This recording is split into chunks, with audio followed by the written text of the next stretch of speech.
ótimo dia para você. Hoje é quarta-feira, 7 de janeiro de 2026. Estamos ao vivo, direto do estúdio da Rádio Gov, na EBC, em Brasília. Participam do programa de hoje colegas convidados de rádios e portais de norte a sul do país. Eu sou Vanessa Leda e aqui comigo está o ministro do Trabalho e Emprego, Luiz Marinho. Esta é uma produção da Secretaria de Comunicação Social da Presidência da República, em parceria com o Canal Gov, uma das emissoras da EBC, a Empresa Brasil de Comunicação. E olha, dá para acompanhar esta entrevista também pela Rádio Gov. Estamos em rede facultativa de rádio para todo o país. Se você quiser nos ouvir e ver, pode assistir ao Bom Dia Ministro na sua TV, no Canal Gov, ou pelo nosso YouTube, @Canal Gov. E ainda dá para acessar o programa pela Agência Gov, anote aí, agenciagov.ebc.com.br. Além da TV ao vivo, de todos os programas que temos no ar, lá você encontra também as principais notícias do governo do Brasil. Outra opção é baixar de graça na loja de aplicativos do seu Android ou iOS, o Canal Gov, e assistir toda a nossa programação ao vivo. O Brasil superou a criação de 5 milhões de empregos com carteira assinada desde janeiro de 2023. Só em novembro foram mais de 85 mil novos postos de trabalho. Com isso aí, o Brasil ultrapassa 49 milhões de empregos formais ativos, o maior número aí registrado na série histórica do novo CAGED. Então, o ministro Luiz Marinho está aqui conosco, vai tratar desse assunto e também vai detalhar as novas medidas que entram em vigor a partir deste ano. Estamos em janeiro, é isso. Assuntos diversos como o novo salário mínimo, a isenção do imposto de renda para quem ganha até R$5 mil, além de diversos outros temas. Seja bem-vindo, ministro. Muito obrigada. Bom dia, Vanessa. Bom dia à nossa audiência, Brasil inteiro. Aproveitar e, mais uma vez, desejar um ano abençoado para todo o povo brasileiro, de forma que possamos ter um ano que é promissor. Como você disse, né, Vanessa, nós começamos janeiro com boas notícias, né? O salário mínimo, que vai para 1.621. E olha, Vanessa, o salário mínimo é uma questão muito importante, além da isenção do imposto de renda, porque só o salário mínimo injetará na economia brasileira mais de 80 bilhões no ano. E se olharmos lá em 2003, primeiro mandato do presidente Lula, até então tinha uma dinâmica de correção dos salários mínimos que era simplesmente pela inflação, com eventuais arredondamentos. Não fosse a política de valorização criada pelo presidente Lula lá no seu primeiro mandato, seguido no segundo, seguido pela presidenta Dilma, interrompido em 2017 até 2020, final de 2022, o salário mínimo valeria hoje a ordem de R$823. Veja, metade do que vale o salário mínimo hoje. Portanto, é uma política de valorização muito eficiente. É evidente que muita gente fala, mas o salário mínimo ainda é baixo. De fato, uns reclamam que é baixo, outros reclamam que são altos. E, na verdade, para necessidade de uma família, o salário mínimo ainda é baixo no Brasil, mas é o dobro do que seria se não houvesse o governo do presidente Lula, um governo com essa visão que o presidente Lula e seu governo têm para o Brasil e para a classe trabalhadora, como interagir com os empresários, os empreendedores, as empresas, a indústria. Afinal de contas, nós precisamos sempre pensar no equilíbrio, mas sempre olhar para a necessidade da renda. E essa renda, a massa salarial, a renda dos trabalhadores, que tem crescido durante os nossos governos. E, mais uma vez, então, janeiro este ano, quando me perguntam o que eu acho da economia para este ano, isso vai ser de novo um bom ano, porque nós começamos já em janeiro, né, com o crescimento da renda, especialmente dos menores salários. Então, você tem o salário mínimo e tem a isenção do imposto de renda. A soma dos dois, a isenção do imposto de renda mais a questão do salário mínimo, injetará no ano 110 bilhões na economia brasileira, ou seja, mais de 10 bilhões mês, né, que acrescenta aí no consumo, na dinâmica das rodas girando, como costuma dizer o presidente Lula, como costuma dizer o nosso vice-presidente Alckmin. Portanto, um ano que acredito que será bom de novo para a economia e para o emprego.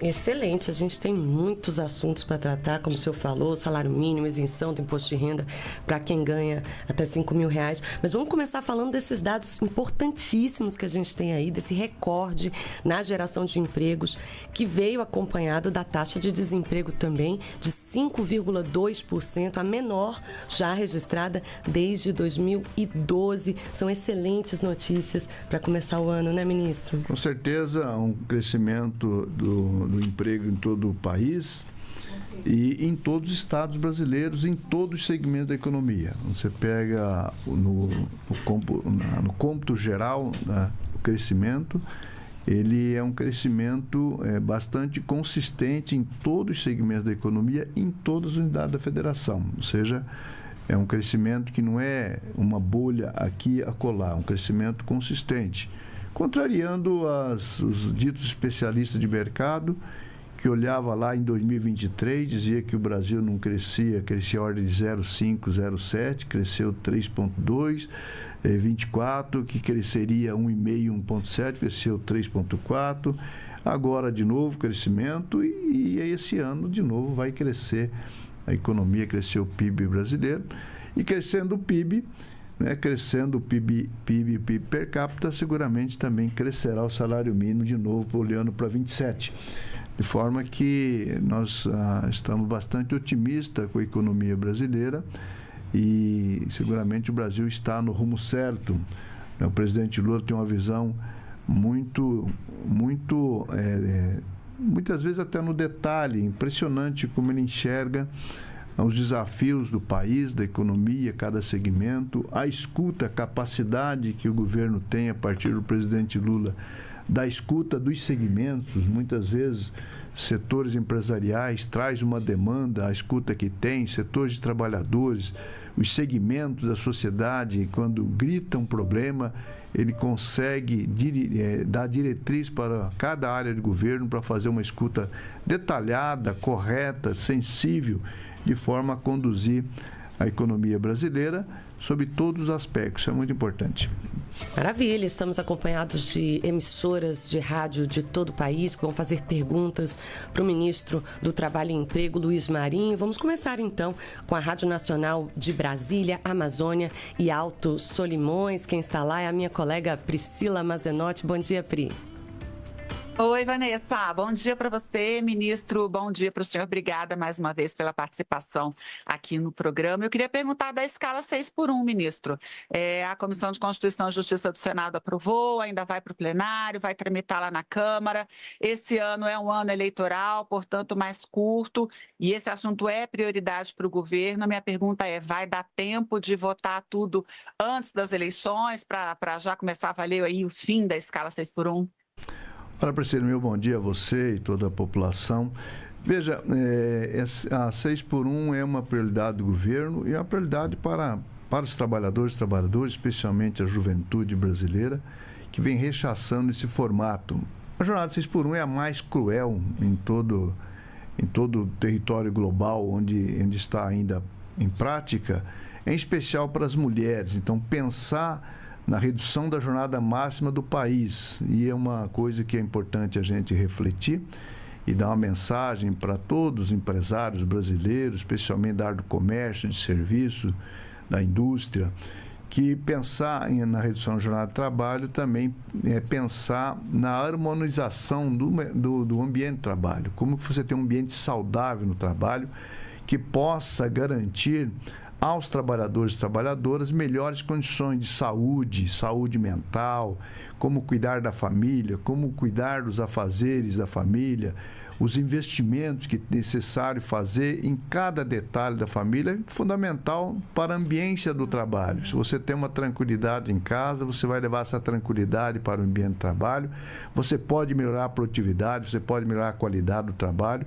Portanto, essa é a primeira mensagem. Segunda, em relação à tua resposta, concretamente falando, se é possível no calendário do ano eleitoral, você aprovar uma medida tão importante como essa e com forte impacto no mercado de trabalho e no ambiente do mercado de trabalho. Sim, é plenamente possível. Muita gente vê como uma contradição, eu vejo como uma possível oportunidade. É evidente que eu chamo a atenção dos trabalhadores e trabalhadoras para a necessidade do processo de mobilização e participação ativa desse processo, junto aos seus sindicatos, junto às suas centrais sindicais, junto aos parlamentares do seu respectivo Estado, porque esse processo de participação, de efetivo diálogo com o parlamento é fundamental nesse processo. Eu traço um paralelo aqui, quando foi aprovado a isenção do imposto de renda. O imposto de renda foi aprovado por unanimidade no Senado e na Câmara. Unanimidade que não existiu durante o debate. Na verdade, não fosse o processo de participação da sociedade, é possível que esse projeto estaria ainda tramitando no Congresso Nacional. Então, eu chamo a atenção disso porque a efetiva participação da sociedade, ele é um motor necessário, importante no processo de convencimento a cada deputado, deputada, a cada senador, senadora e ao empresariado também. Eu chamo também a necessidade de participação do empresariado nesse debate para olhar para um país que deseja, que necessita, que precisa ser moderno e ser grande. O Brasil é um grande país, é uma grande economia e tem todas as condições de melhorar as suas relações com o mundo do trabalho. O mundo do trabalho que hoje gera muitas doenças, gera muitos problemas, gera muitos acidentes e quanto mais você melhorar esse ambiente, você diminuirá a quantidade de acidentes, você diminuirá a quantidade de doenças no mundo do trabalho e é isso que nós esperamos nesse debate da 6x1. Portanto, é trazer de fato uma relação bastante moderna. Chama a atenção de que a lei, ao parlamento analisar a lei, ele não precisa se preocupar com o funcionamento de cada unidade fabril, cada unidade comercial ou de serviço. Aqui tem que se delegar para as relações dos contratos, das convenções coletivas. A grade de jornada, aquela atividade econômica que precisa funcionar 24 horas por dia, os 365 dias do ano, isso aqui tem que ser uma coisa mais detalhada ali, mais artesanal, de 4 mãos, trabalhadores, empregadores, que conhece a realidade de cada unidade de serviço do nosso país, em todo o território nacional. Ali é hora de entrar ali a negociação mais próxima daquela realidade e dar conta. E asseguro, é plenamente possível fazer, é plenamente possível dizer a toda a atividade econômica do Brasil que é possível você acabar com a 6x1, mantendo as necessidades econômicas do país. Com certeza. Este é o programa Bom Dia, Ministro. Estamos hoje com o ministro do Trabalho e Emprego, Luiz Marinho. Ministro, agora vamos para São Paulo, Piracicaba, Rádio TV Metropolitana. Quem fala conosco é Danilo Teles. Bom dia, Danilo. Bom dia para você, bom dia, ministro. Bom dia. Bom dia para você, bom dia, ministro. Agora consegue me ouvir? Perfeito, Danilo. Pode começar. Pois não. Vamos lá. Bom dia mais uma vez a você, bom dia, ministro, bom dia a todos que nos acompanham. Ministro, nós já tivemos algumas oportunidades, né, aqui em Piracicaba de entrevistar o senhor também. Ministro, mas nesse contexto, então, desse bom dia, ministro, eu quero fazer ao senhor 3 perguntas, sucintas também. Bom, nós temos, então, a inovação e também a própria inclusão. Aqui em São Paulo, na cidade de São Paulo, aliás, o prefeito Ricardo Nunes entrou com uma ação judicial para impedir que os aplicativos, né, que as pessoas que trabalham com o aplicativo, motos principalmente, mototaxista, motofretista, não atuassem na cidade de São Paulo. Ele alegou acidente de trânsito, né? Então, eu quero saber do estado de São Paulo, Brasil, como é que está essa questão da regulamentação dos aplicativos. Gostaria também de ouvir do senhor sobre a inclusão hoje, né, no mundo do trabalho e também a diversidade, né, mulher, negros, LGBT, PCDs. E eu quero perguntar para o senhor, a última pergunta dessa rodada, se o senhor fica, né, no governo até o final ou se o senhor sai para algum cargo eletivo. Bom dia, ministro. Bom dia, Danilo. Obrigado pelas perguntas, questões importantíssimas aqui colocadas nesse processo. Veja, o debate de aplicativos tem várias nuances aqui a se falar. Você citou várias. Uma delas é se autoriza nas grandes cidades, com a dimensão e complexidade do trânsito da cidade de São Paulo, por exemplo, mas tantas outras, podia falar Rio de Janeiro, podia falar Belo Horizonte, podia falar tanto Porto Alegre, enfim, várias cidades, capitais e grandes cidades. Você tem aqui um processo assim, não é um motofrete que dá restrição de moto, mas é mototáxi, que é a restrição que o prefeito batalhou muito e batalha, tem as pendências e tal. Eu, pessoalmente, acho muito arriscado em cidades com a complexidade da cidade de São Paulo, autorizar mototáxi, transporte de pessoas por motos. Isso é comprovadamente aumento assustador da quantidade de acidentes. Evidente, é possível pensar nesse tipo de transporte de pessoas por moto? É possível pensar, mas precisa adequar, precisa construir outra cidade. Uma cidade com as faixas exclusivas adaptadas e também as motorações adaptadas, né? Você tem países que tem, mas não pode andar acima de 30 por hora, por exemplo, e veja, então esse é um processo complicado aqui que se coloca. A outra questão é de regularização dos trabalhadores do trabalho por aplicativos, que está tramitando no Congresso Nacional. O relator, o deputado Augusto Coutinho, tem trabalhado esse assunto, tem discutido esse assunto, muito importante, desde quando o governo encaminhou, há 2 anos atrás, o projeto de aplicativos. Tem todo um acúmulo de debate e tem todas as condições do Congresso Nacional debruçar sobre esse assunto agora no primeiro semestre e aprovar a regulação dos trabalhos por aplicativo, que eu acho que seria muito bem-vindo, tanto para motoristas, né, veículos 4 rodas, como também para os motofretitos, os mototáxis, enfim, os entregadores e toda essa questão que se coloca em relação à necessidade de proteção a esses trabalhadores que estão totalmente desprotegidos. É preciso trazer aqui segurança, é preciso discutir a transparência, é preciso discutir a remuneração, é preciso discutir a segurança previdenciária e seguro de vida, um conjunto de questões que estão colocadas desde o projeto que o governo encaminhou, e o governo apoia integralmente a necessidade de regulamentar essas questões. O processo de inclusão, o mercado de trabalho, toda vez que se fortalece o mercado de trabalho, ele melhora o processo de inclusão. Nós temos trabalhado firmemente nesse processo, tanto em relação aos PCDs como à juventude. Nós tínhamos lá em 2005, por exemplo, quando eu assumi o Ministério do Trabalho em 2005, nós tínhamos no programa Aprendiz 48 mil jovens no Brasil inteiro. Hoje nós estamos 715 mil jovens no programa Aprendiz e também o programa de inclusão através dos PCDs, através das vários segmentos necessários da diversidade, um processo crescente no mercado de trabalho, e nós estamos sempre discutindo. Tem um debate muito forte que segmentos da indústria, especialmente, discute que é o cumprimento das cotas. Nós estamos sempre abertos a esse processo. Está tramitando um projeto na Câmara, inclusive, que a deputada Flávia Moraes e a relatora, que também está preparado para votação, para fazer as adequações necessárias, para facilitar, inclusive, o cumprimento por parte das empresas, dos segmentos industriais, do comércio, serviços, da administração pública, enfim, em relação tanto à aprendizagem como em relação a todas as questões aqui que nós estamos apoiando. Esperamos que nesse primeiro semestre também o Congresso possa avaliar, aprovar e ajudar a gente a resolver várias questões ali pendentes.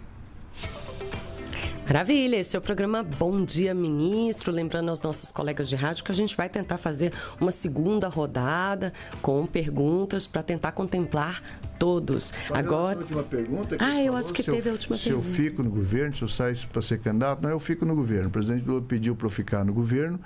Portanto, não serei candidato a deputado federal este ano. Eu sou deputado federal, licenciado para cumprir o papel de ministro, e continuarei no governo. Portanto, não serei candidato à reeleição.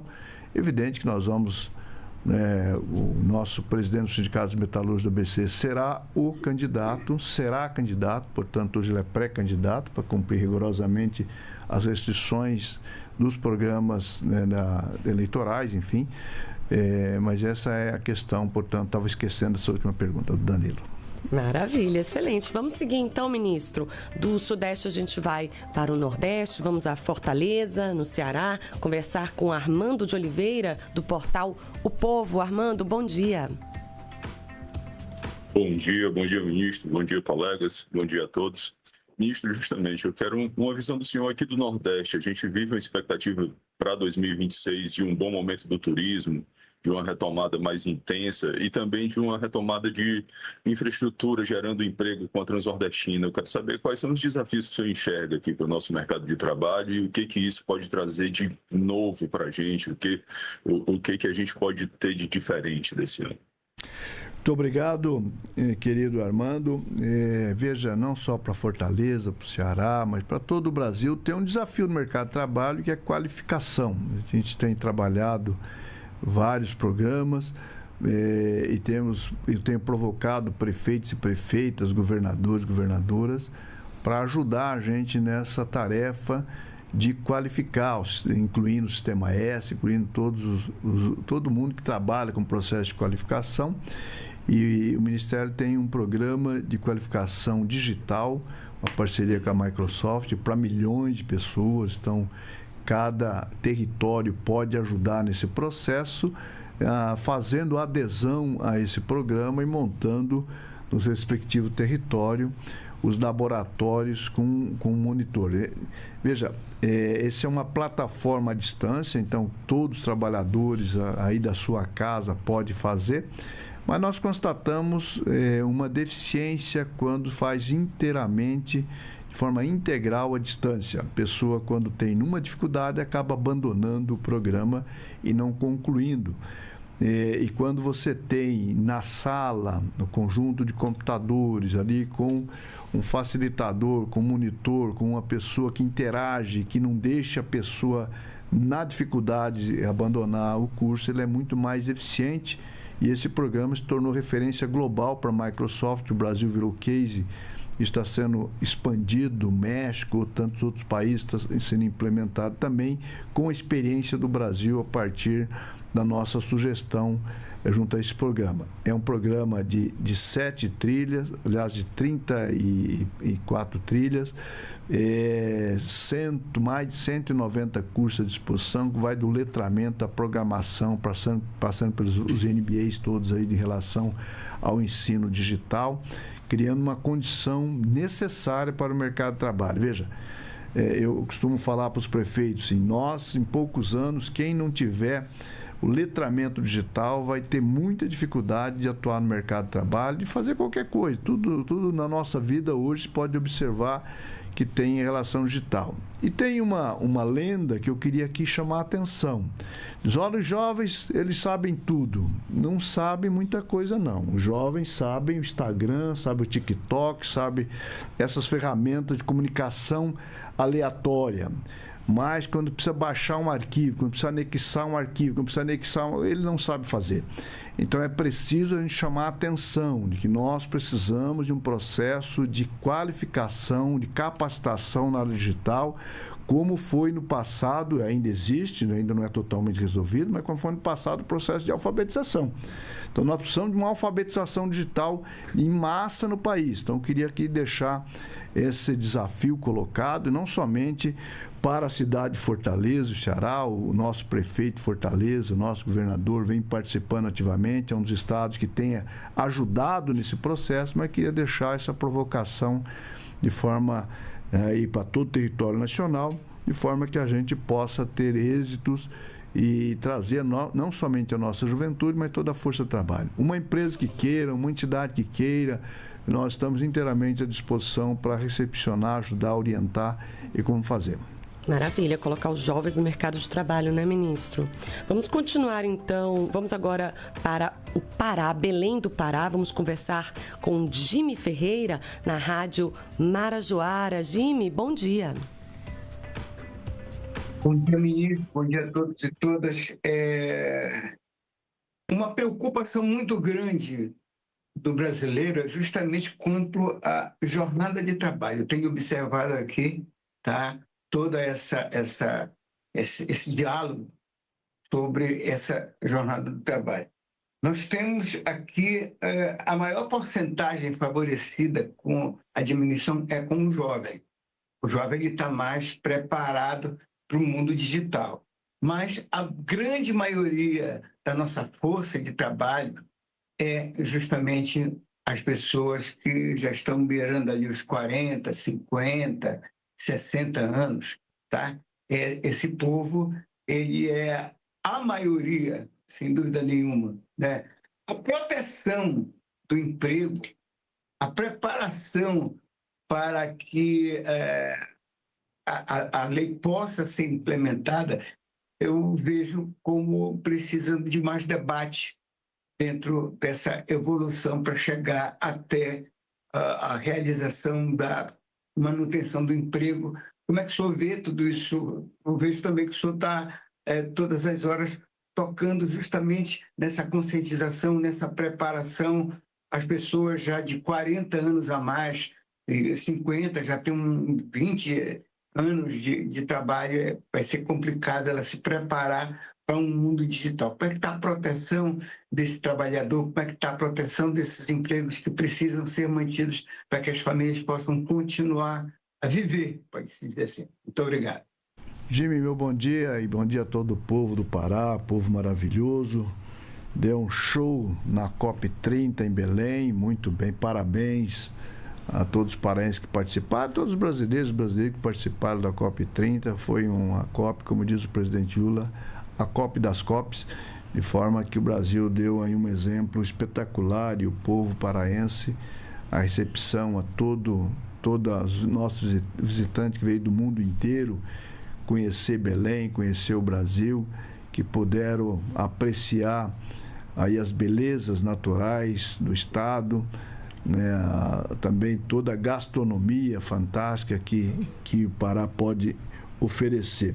Mas, ó, Jimmy, você testemunha, tive recentemente aí algumas vezes no estado do Pará, em algumas cidades, dançando os programas de qualificação digital, as parcerias, junto com o senador Beto Faro, junto com a nossa deputada também, em parceria com os prefeitos, né? Tivemos aí na capital do açaí, capital global do açaí, enfim, de forma que nós estamos atentos a tudo isso e chamando a atenção do seguinte: quando a economia cresce, você acaba trazendo oportunidade para todas as faixas etárias. Portanto, sempre o desafio, quando alguém fala assim, é preciso traçar um incentivo fiscal para as empresas contratarem acima de 50, ou incentivo fiscal para as empresas contratar jovens. Eu falo, não entre nessa, porque aí simplesmente você substitui uma faixa etária por outra faixa etária.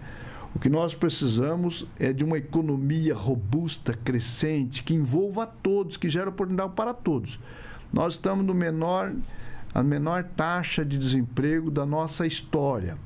Isso leva alguns territórios com dificuldade, inclusive, de ter mão de obra preparada que as empresas estão demandando, é necessário e não se tem. Então, nós temos que aqui agregar todas as faixas etárias disponíveis, né, e muitas vezes chamar quem está aposentado já, volta, tire o pijama, volta para cá, vamos botar o macacão, vamos ajudar o Brasil nesse processo de crescimento, dessa fase importante do nosso país. Evidente que tem nichos ainda que necessita atenção, e a principal atenção é a qualificação, né? E essa educação digital serve para todas as faixas etárias, não é somente para a juventude. Eu falei da juventude com uma necessidade de aperfeiçoar, que letramento digital ele já tem, mas é importante que a gente faça o processo de capacitação da qualificação para atuação no mercado de trabalho, que é muito mais amplo do que o letramento digital de participar das redes sociais.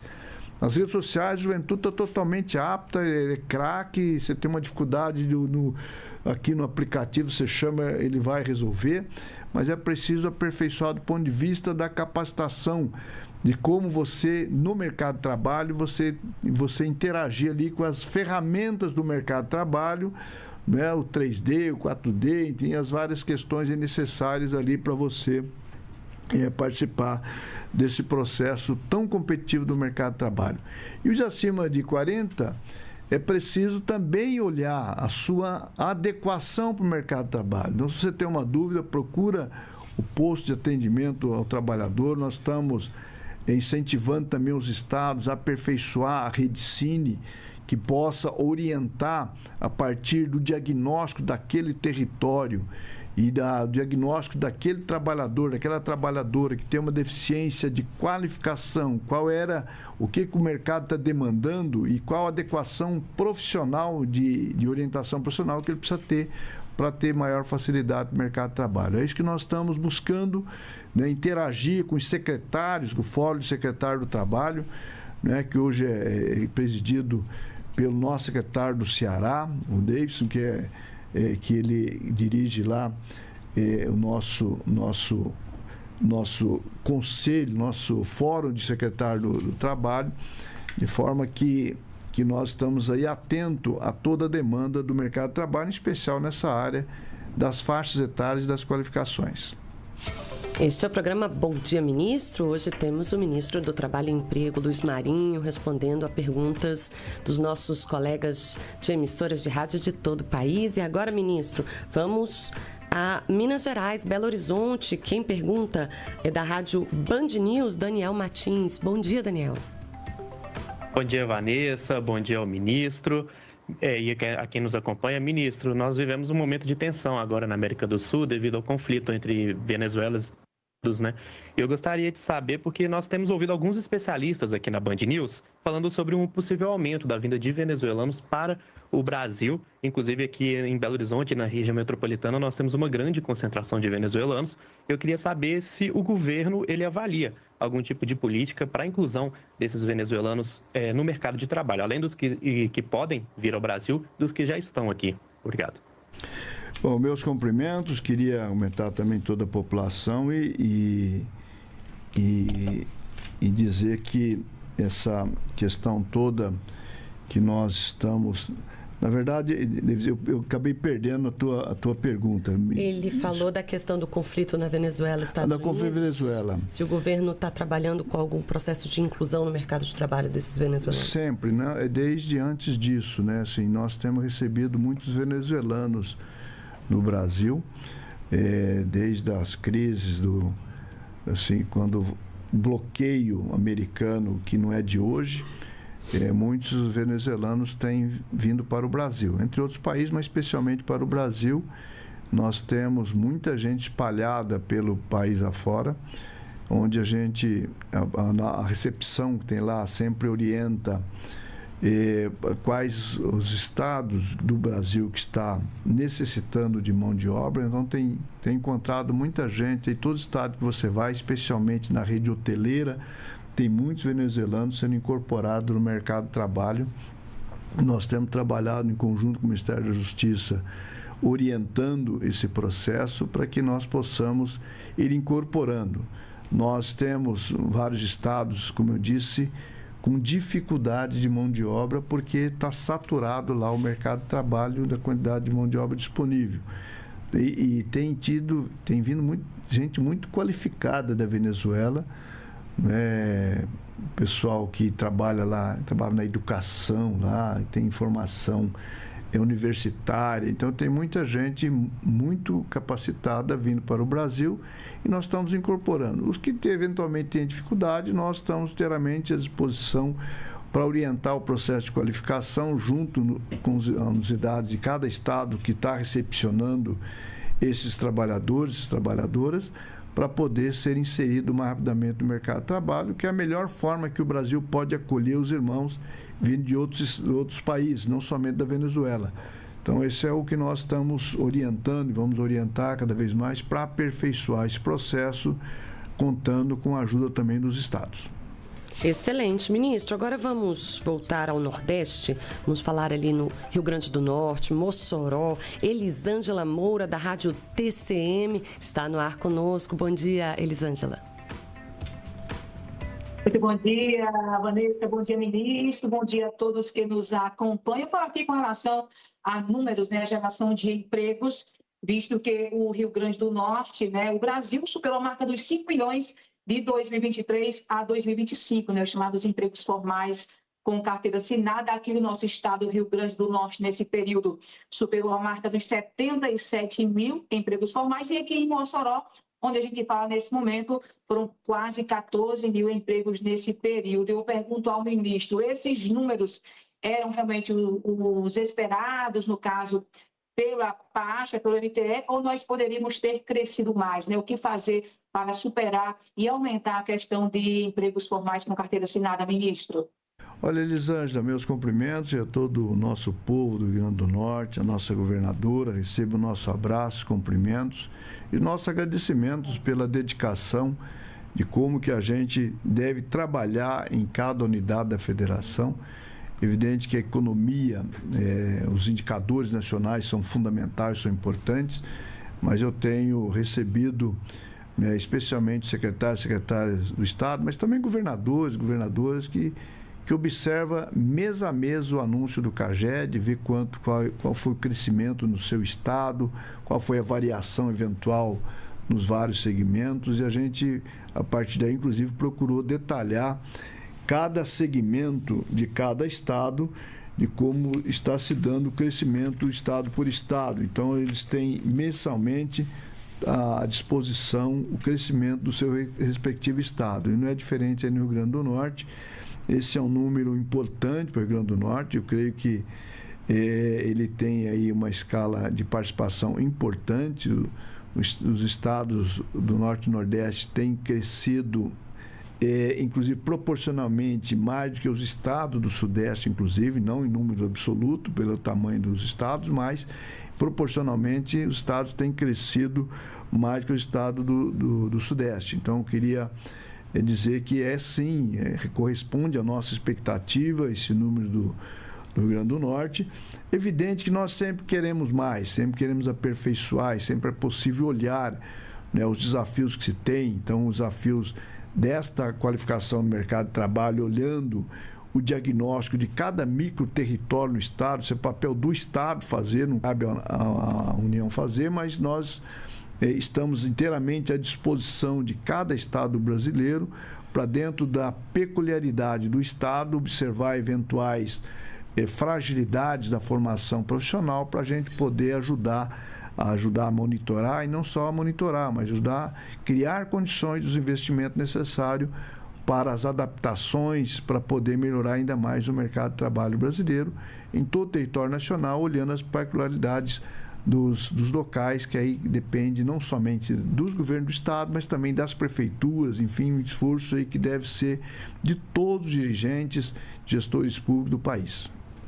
Ministro, por falar nisso, você comentou comigo antes do programa começar que o novo CAGED fez traçou um perfil regional, né, de dos empregos, de cada região do país. Então é interessante isso também para a consulta, né, para quem achar interessante, achar importante fazer essa consulta regional do novo CAGED, né, ministro? Nós estamos inteiramente à disposição, os nossos técnicos, para poder dialogar, fazer as reuniões online, orientar no que for necessário, de forma que a gente vá criando as condições de adaptações e de qualificação, olhando em cada território.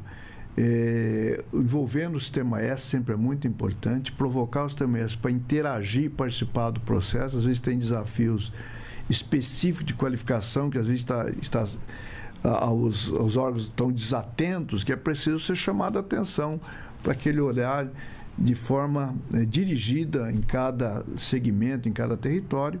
Isso ajuda muito no processo, inclusive para os formadores de opinião, e não somente os formadores de opinião, os investidores, as empresas que estão decidindo seus investimentos, né, de qual a eventual deficiência num território que tem uma demanda grande e não está formando a mão de obra específica para aquele segmento. Esse grau de profissionalização é fundamental para a gente criando uma dinâmica que seja mais efetiva em cada território. Até para analisar cada gargalo, né, ministro? Beleza.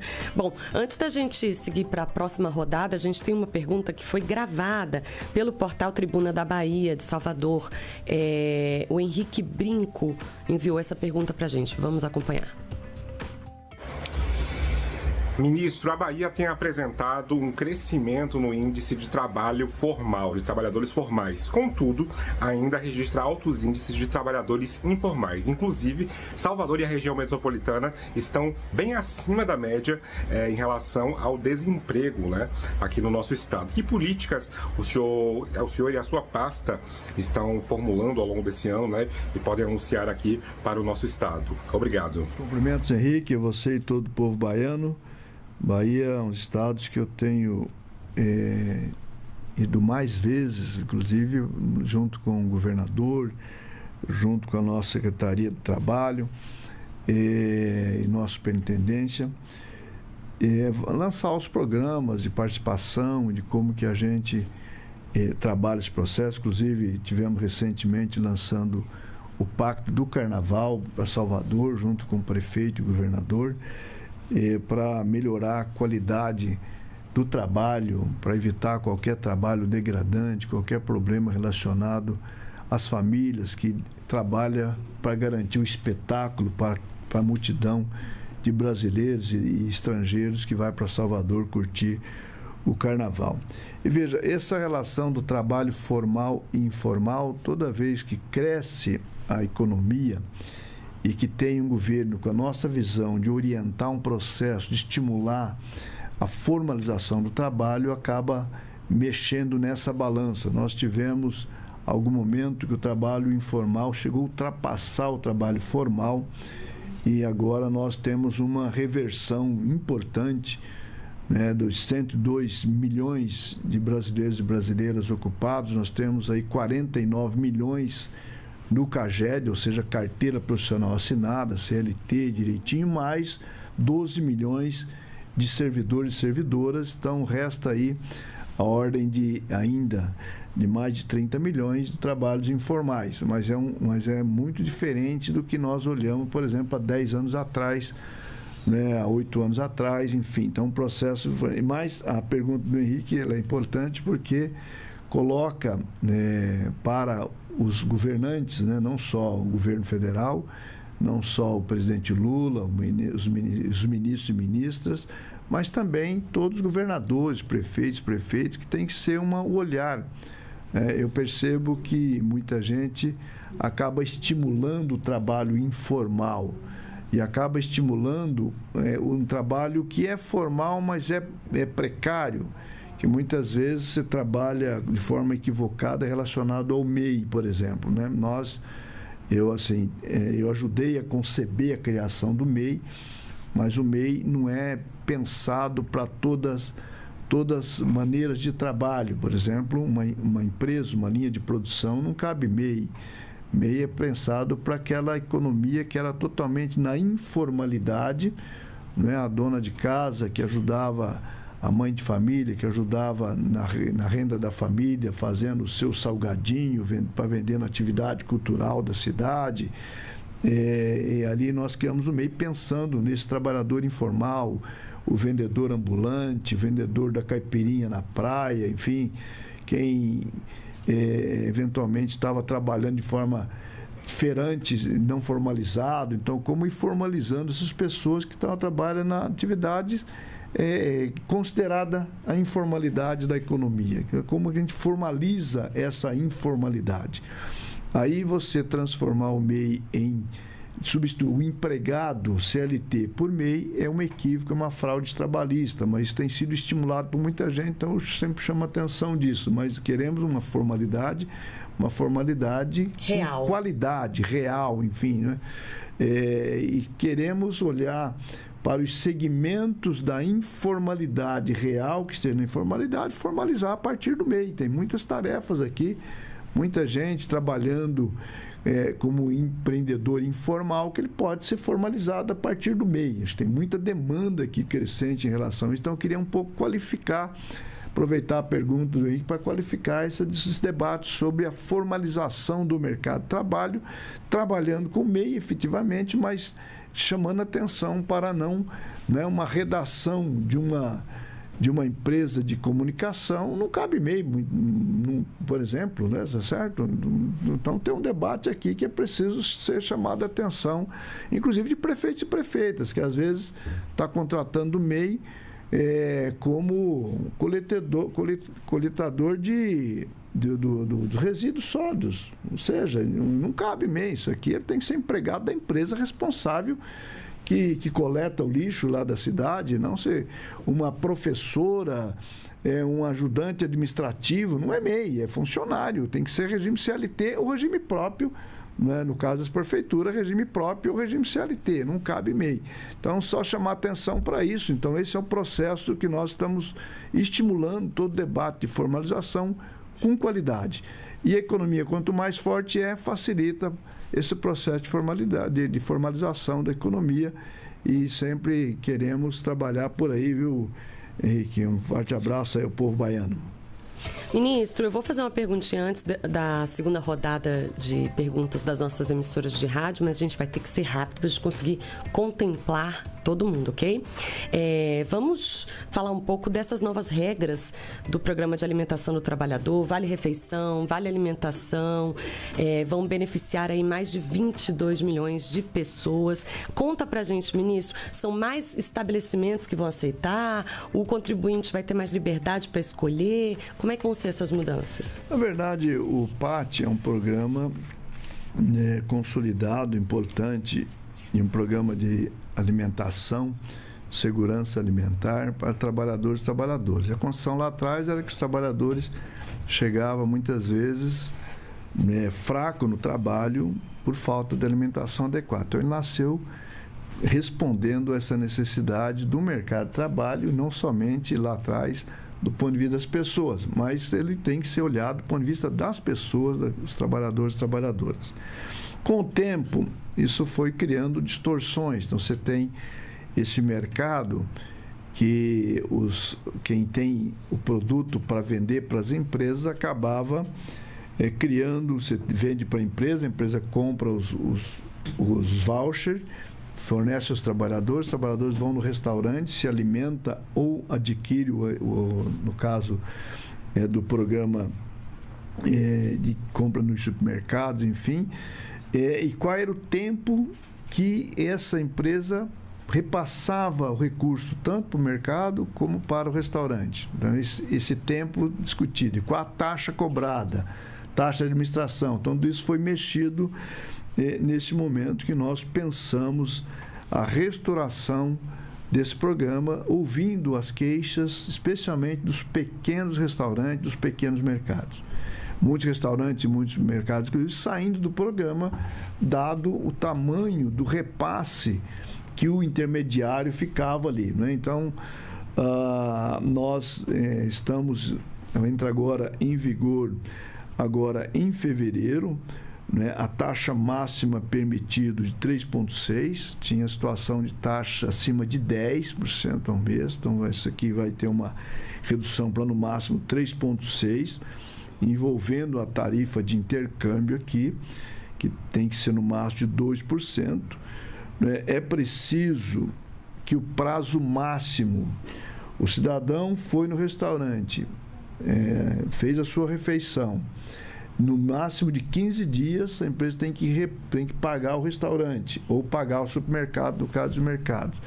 Isso seguramente vai levar a ampliar a quantidade de restaurantes de novos mercados, mercado de vila, que possa aderir ao programa. Então, a nossa previsão é que vai aumentar a quantidade de empresas, restaurantes e mercados, mercearias que possa aderir ao programa para oferecer uma oferta de possibilidades maiores para os trabalhadores lá na sua vila, lá no seu local de moradia, lá no seu local de trabalho, de forma a ter uma amplitude da oferta, e se tem amplitude de oferta, a possibilidade da redução do preço da refeição, do preço do alimento que eventualmente ele está consumindo lá. Essa é a visão que vai acontecer com a entrada em vigor dessas medidas que nós estamos fazendo. E levando a um processo onde o trabalhador ele pode, com o seu cartão alimentação, o seu cartão de refeição, ele consumir em qualquer restaurante, em qualquer maquininha. Ele não vai ter, porque esse restaurante só atende ao cartão tal, o cartão Y, A, B, C, enfim, ele vai poder, com o seu cartão, independente qual seja do seu empregador, ele poder consumir em qualquer restaurante, em qualquer mercado. Excelente programa. Bom dia, ministro. Agora vamos acelerar, ministro, para conseguir contemplar todas as rádios. Eu chamo Priscila Mazenotti, da Rádio Nacional. Vamos lá, Priscila. Oi, ministro. Bom dia de novo. Eu queria insistir um pouco na pergunta do colega sobre a questão dos venezuelanos, né? O senhor falou que vai ter aí um estímulo para os estados, né, para orientar esses venezuelanos que vêm aqui para o Brasil em busca de trabalho. Por enquanto, então, nenhum programa específico do governo nesse sentido. Eu pergunto isso até por questão de trabalho precário, né? Trabalho aí, questão de análoga à escravidão, alguma coisa voltada especificamente para esses imigrantes. Vamos analisar se vai ter essa multidão de gente, né? Porque no Venezuela aqui para nós não muda nada. Saiu Maduro, uma vice-presidente assumiu, as coisas continuam. Eu não creio que vai haver essa grande mudança. Esse é o panorama de todos os comentaristas que estão acompanhando esse processo, e até porque os americanos foi lá e sequestrou o Maduro e assumiu a vice-presidenta. E aparentemente, inclusive, com conversa anterior ao sequestro. Né? Então parece que as coisas estão ali meio que conversadas do que vai acontecer ali. Não tem, a priori... Vamos ver, vamos aguardar, precisa muita cautela nesse processo, e vamos aguardar a quantidade de venezuelanos que venha para cá. O importante é que se a Venezuela consegue restabelecer o processo de ausência de todo o boicote ali, que a economia possa funcionar, então você eliminar os embargos americanos da economia da Venezuela, pode melhorar as condições de trabalho na própria Venezuela. Então você tem uma necessidade ali de enfrentar de interrupção do bloqueio que tem da economia americana em relação à economia venezuelana. Esse é o principal problema. Se resolvido isso, a economia venezuela pode voltar a crescer e gerar emprego de qualidade à Venezuela, que isso é o melhor dos mundos. É evidente que o Brasil tem que recepcionar todos os irmãos que para cá vierem precisando de trabalho. Nós estamos recebendo de braços abertos, aproveitando até o momento de escassez de mão de obra brasileira para você internalizar quem está nos procurando e se tiver deficiência de capacitação, capacitá-lo. Então, tarefa do Ministério do Trabalho é, na ausência de capacitação, capacitar. A mão de obra venezuelana que tem vindo para cá tem vindo mão de obra muito qualificada, né? E, portanto, de fácil inserção no mercado de trabalho. Você pode andar aí nos estados e vai encontrar venezuelano trabalhando em várias atividades. Tem, eventualmente, aqueles que têm com vulnerabilidade e qualificação, que nós temos que estar atentos, isso nós vamos estar aperfeiçoando esse processo. Excelente, vamos a Mossoró. Elisângela Moura pergunta. Vamos lá, Elisângela. Ministro, a gente está aqui na região da Costa Branca, consequentemente muitas praias, pescadores. Eu gostaria que o senhor pudesse destacar aí sobre o seguro-desemprego para o pescador artesanal, né, o seguro-defeso. Quais as expectativas para esse ano com relação a esse programa, ministro? Olha, de novo, meu bom dia, Elisângela. Obrigado pela pergunta. Essa é uma questão muito importante. A colônia de pescadores, os pescadores artesanais do Brasil inteiro, muito preocupado com isso. Eu queria tranquilizar todos os pescadores e pescadoras, não se preocupem. O que nós estamos fazendo, o Ministério do Trabalho assumiu a partir de novembro para cá, a análise, além de ser a fonte pagadora, nós vamos também fazer a análise da condição real de pescador artesanal. A CGU tinha constatado, num trabalho preventivo, de que haveria muitas fraudes no seguro-defeso, muita gente que não tem direito sendo cadastrado e recebendo seguro-defeso. A nossa tarefa, portanto, é garantir a todos os pescadores e pescadoras artesanais reais que tenha assegurado o seu direito. Esse é o nosso trabalho que nós estamos realizando, inicialmente agora de forma mais focada em 5 estados, que foi constatado 5 estados com maiores problemas, que é Pará, Maranhão, Bahia, Piauí e Ceará. esses 5 estados, nós estamos com um trabalho presencial nas colônias, nos locais, fazendo inclusive entrevistas presenciais com esses pescadores e pescadoras para garantir efetivamente aos pescadores artesanais o direito legítimo que a lei assegura, que ele tenha a cobertura no período defeso, que ele tenha o seguro-desemprego, o seguro-defeso. Então, isso é o que nós estamos fazendo. Então, não se preocupem. Você comprovou, de fato, você tem o teu barco, você comprovou que você sobrevive exclusivamente da pesca, você vai ter assegurado o seu seguro-defeso. Agora, o comerciante, o que tem outra atividade, tal, o pescador eventual, esse não tem direito, a lei não lhe garante. Então, se ele estava recebendo, nem procure passar pelo processo de seleção, porque não será selecionado. Todos aqueles que não têm direito será rechaçado, portanto, esse benefício. Esse benefício é para assegurar as famílias que sobrevivem exclusivamente da pesca artesanal. Esses terão o direito assegurado, e é o trabalho do Ministério do Trabalho e Emprego dar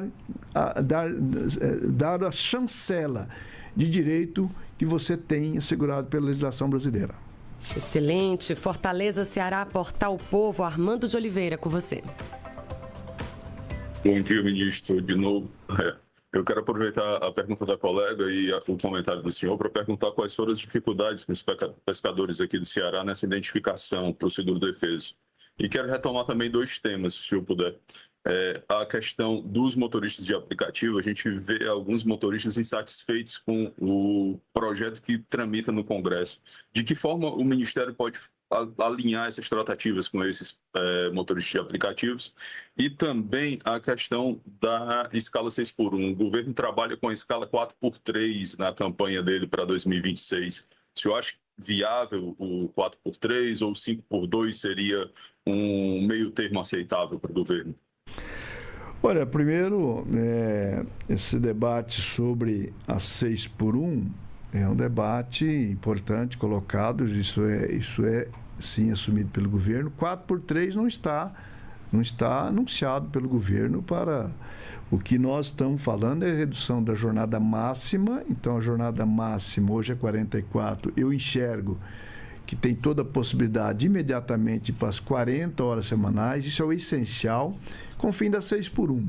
Se nós vamos projetar para o futuro, num processo de planejamento gradual, cauteloso, pé no chão, tranquilo, sereno, com sustentabilidade, em algum momento chegar às 36 horas semanais, alguns países já estão caminhando para isso, mas não é a realidade global, portanto, não é a realidade brasileira. Eu não vejo que o Brasil pode caminhar rapidamente para 36 horas semanais. Queria aqui também trazer uma tranquilidade ao mundo empresarial. Falar de 44 para 36 horas numa tacada só, eu acho que não seria salutar, não seria sustentável do ponto de vista imediato. Evidentemente que o futuro, como diz o ditado, futuro a Deus pertence, e é possível em algum momento sonhar com isso, mas não é a realidade do momento. A realidade do momento é caminhar para a jornada máxima para 40 horas semanais e fim da 6x1, portanto 5x2.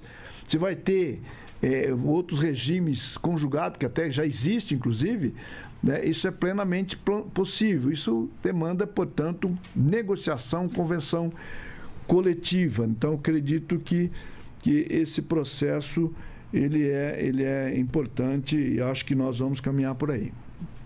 Vou pedir para os colegas fazerem apenas uma pergunta para a gente conseguir contemplar todo mundo, ok? Vamos para Belém do Pará. Jimmy Ferreira, Rádio Marajoara, é com você. Ministro, eu quero agradecer as palavras ao nosso Estado, justamente pelo trabalho efetuado na COP30. Eu quero lhe agradecer também a respeito dessa pergunta que eu iria fazer, mas que a minha colega já fez aí a respeito do seguro-defesa. E só para a gente completar, como é que está essa atualização, já que o seguro trocou de mãos, né? Eu não entendi a atualização. Ele perguntou o que muda agora com a nova gestão, né, do seguro-defeso sendo feita agora pelo Ministério do Trabalho. Não muda nada, absolutamente nada. Os valores a mesma coisa, os critérios as mesmas coisas. A única coisa é que nós vamos olhar efetivamente o direito, para garantir o direito de quem tem. Porque se alguém não tem direito e recebe, falta recurso para quem tem direito. É isso que vinha acontecendo. Então, nós temos que, numa visão criteriosa, de que é o seguinte: o trabalhador, a família, sobrevive da pesca artesanal, faz jus, a lei garante o seu seguro-defeso e terá assegurado, portanto, o seu pagamento. Excelente. Agora, em Belo Horizonte, Minas Gerais, Daniel Martins, da Rádio Band News, é com você. Ministro, novamente bom dia. Há uma preocupação sobre a inteligência artificial retirar empregos da população. Como que o governo ele trabalha para que a inteligência artificial ajude na geração de empregos? Obrigado. Veja, essa é uma pergunta assim, muito importante. O presidente Lula tem provocado, inclusive, os reitores das universidades públicas e não públicas para ajudar a pensar, desenvolver a inteligência artificial brasileira, como que nós possamos ter, a gente não servir simplesmente de cobaia de outras experiências, mas ter a nossa própria experiência. E eu sempre digo, isso vale para a inteligência artificial, mas vale para tantas outras tecnologias, que nós precisamos como olhar que as tecnologias ajudem a sociedade, seja a serviço da sociedade, não a sociedade a serviço dela. Porque ela não pode ser apropriada por poucas empresas. Então, se poucas empresas se apropriar e a sociedade ficar alheia, nós vamos ter um instrumento de aumento de capital, de acúmulo de capital por poucas empresas. Nós precisamos disseminar que isso esteja à disposição de toda a sociedade e a gente poder usar de forma positiva esse processo, não usar a inteligência artificial para fake news, para mentira, né, para desvirtuar a verdade. Então, você tem um conjunto de preocupações aqui colocada que vem relacionada a todas as tecnologias até aqui. Por exemplo, a descoberta de uma vacina, quem pertence? A humanidade ou a uma empresa? Uma empresa para lucrar ainda mais em nome daquela ciência que muitas vezes teve trabalho público aqui, universidades públicas ajudando a desenvolver, e aí uma empresa vem, se apropria e a partir daquele conhecimento acaba escravizando a quantidade enorme de pessoas da humanidade, enfim. Então, essa é a preocupação que se tem em relação à inteligência artificial. Acredito que ela será de grande feito para aumentar a produtividade, para aumentar a qualidade e para facilitar o trabalho. Tem que ser usada como que vai facilitar a vida das pessoas, das famílias, do trabalho, melhorar a eficiência que se tem do que simplesmente ser utilizada porque ela também pode, agora, esse ano vai ter ano eleitoral, vamos ver, vamos fazer um teste para ver como é que vai ser utilizada a inteligência artificial, se vai ter gente falando que é o Joaquim,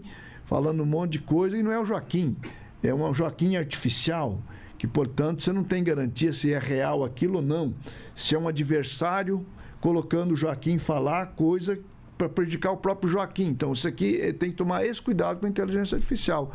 No mais, é um processo que nós temos que a sociedade tem que se apropriar desse processo para não permitir ser enganado pela inteligência artificial. Ministro, a gente já está chegando no final, mas eu acho importante a gente falar da plataforma digital Facilita, que foi aí lançada em dezembro do ano passado, que vai integrar todos os atendimentos, seguro-desemprego, FGTS, carteira de trabalho digital, ou seja, muito mais fácil para o contribuinte, para o trabalhador e para as empresas, né, ministro? Com certeza, aqui a plataforma Facilita é a nova plataforma digital de serviço do Ministério do Trabalho e Emprego.